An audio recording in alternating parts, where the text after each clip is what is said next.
Hi எல்லாம் எப்படி இருக்கீங்க? Good afternoon. வாங்க இன்னைக்கு நம்ம வந்து மண்சட்டியில் எப்படி ஃபிஷ் குழம்பு செய்யலாம்னு பார்க்கலாம். அதுலேயும் கொஞ்சம் டிஃப்ரெண்ட் டைப்பாக தேங்காய் அரைச்சி ஊற்றி நம்ம செய்ய போகிறோம். தேவையான பொருட்கள் இஞ்சி பூண்டு, தக்காளி 3, வெங்காயம், பச்சை மிளகாய், கருவேப்பிலை, கொஞ்சம் எலுமிச்சைப்பழம் சைஸ் புளி ஊற வச்சுக்கோங்க. தேங்காய் எடுத்து வச்சுருக்கேன். அரைக்கிறதுக்கும் 2 தக்காளி 2 வெங்காயம் சேர்த்துக்கிறேன். இஞ்சி பூண்டும் அதிலே அரைச்சிக்கலாம். கொஞ்சம் ஒரு கொத்து கருவேப்பிலை. அரைக்கிறதுக்கு தேவையான பொருள் நம்ம எடுத்தாச்சு. அடுத்தது நம்ம வதக்கிறதுக்கு ஒரு 3 பழம் தக்காளி, 2 வெங்காயம், கொஞ்சம் பூண்டு பல், 2 பச்சை மிளகாய், கருவேப்பிலை. மண்சட்டி வந்து நம்ம அடுப்பில் வச்சாச்சு. எண்ணெய் காஞ்சோன்னா நம்ம வந்து வெந்தயத்தை சேர்த்துக்கலாம்.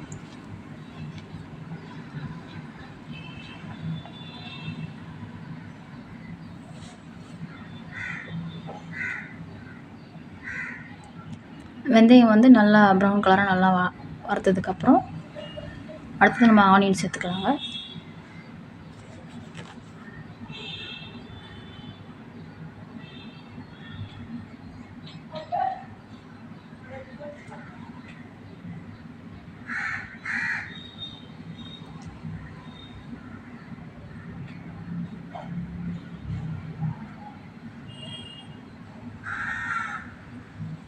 நல்லா கிண்டி விட்டுருங்க. கொஞ்சம் பொறுமையாகவே செய்யுங்க. ஏன்னா மண்சட்டின்றதுனால கொஞ்சம் நம்ம பாதுகாப்பாக அந்த பொறுமையாக செய்யறது நல்லது. பூண்டு பல் சேர்த்துக்கிறேன். பச்சை மிளகாய் 2 சேர்த்துக்கிறேன்.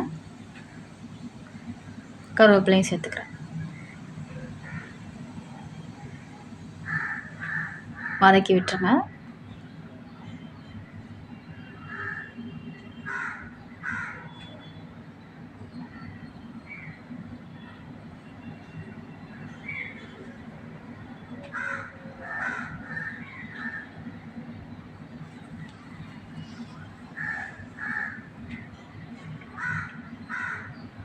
வெங்காயம் நல்லா வதங்கிடுச்சா நல்லா பார்த்துக்கோங்க. ஓரளவுக்கு நல்லா வதக்குனதுக்கப்புறம்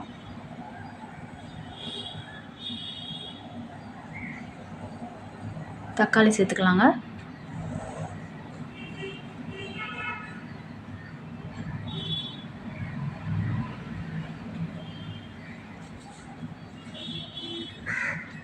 குழம்பு மிளகாய்த்தூள் ஒரு 2 டீஸ்பூன், மஞ்சத்தூள், உப்பு, மீன் குழம்பு மிளகாய்த்தூள் 1 ஸ்பூன் சேர்த்துருக்கேங்க.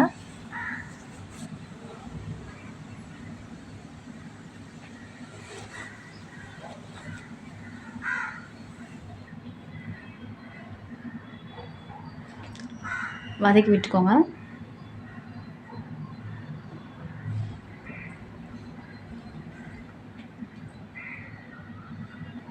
இப்போ சேர்த்தது குழம்பு மிளகாய்த்தூள். அப்போ நம்ம போட்டது வந்து மீன் குழம்பு மசாலா சேர்த்துருக்கோம். பொறுமையாக வதக்கி விடுங்க. உப்பு காரம்லாம் தேவையான அளவுக்கு நீங்கள் சேர்த்துக்கோங்க. உங்கள் தேவைக்கு ஏற்ற மாதிரி. ஒரு பிளேட் போட்டு நான் மூடி வச்சிடுறேன். அந்த ஆவிலையும் வந்து நல்லா வெந்துடும்.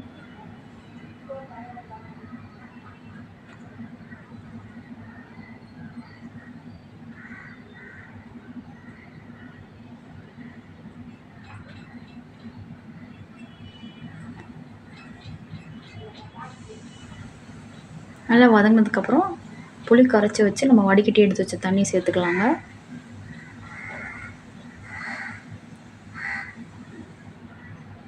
அடுத்து அந்த அரைச்சி வச்ச தேங்காய் விழுதும், தக்காளி வெங்காயம் இஞ்சி பூண்டெல்லாம் அரைச்சோம் இல்லைங்களா, அதையும் சேர்த்துக்கலாம்.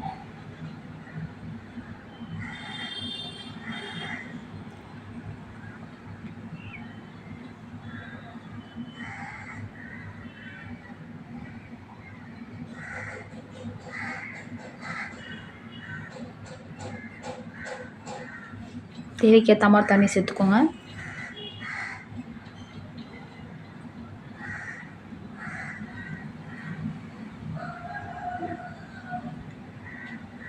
ஒரு பிளேட் போட்டு மூடி வச்சிருங்க. நல்லா கொதி வந்ததுக்கப்புறம்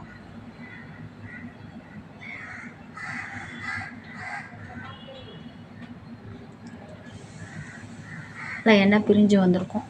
ஃபிஷ்லாம் சேர்த்துக்கோங்க.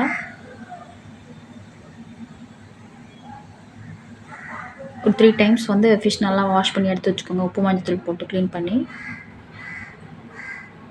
ஃபிஷ் போட்டு நீங்கள் ஒரு 7 நிமிஷம் இல்லைனா ஒரு 10 நிமிஷம் அதுக்கேற்ற மாதிரி வச்சுக்கோங்க.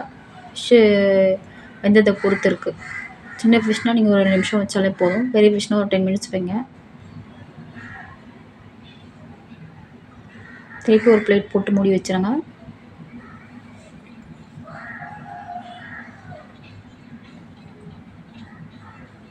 நல்லா குழம்பு வெந்து வந்ததுக்கப்புறம் அவ்வளோதாங்க, அடுப்பு ஆஃப் பண்ணிவிடுங்க. ஃபிஷ் குழம்பு ரெடி ஆகிடுச்சு. கடைசியாக வந்து நீங்கள் கருவேப்பிலை சேர்த்துக்கலாம், கொத்தமல்லி இலை கூட நீங்கள் தூவிக்கலாம். மீன் குழம்பு ரெடி ஆகிடுச்சுங்க. லஞ்சுக்கும் நீங்கள் இதை யூஸ் பண்ணிக்கலாம், இட்லி தோசைக்கு யூஸ் பண்ணிக்கலாம். ஹெல்த்துக்கும் ரொம்ப நல்லதுங்க. தேங்க்ஸ் ஃபார் வாட்சிங்.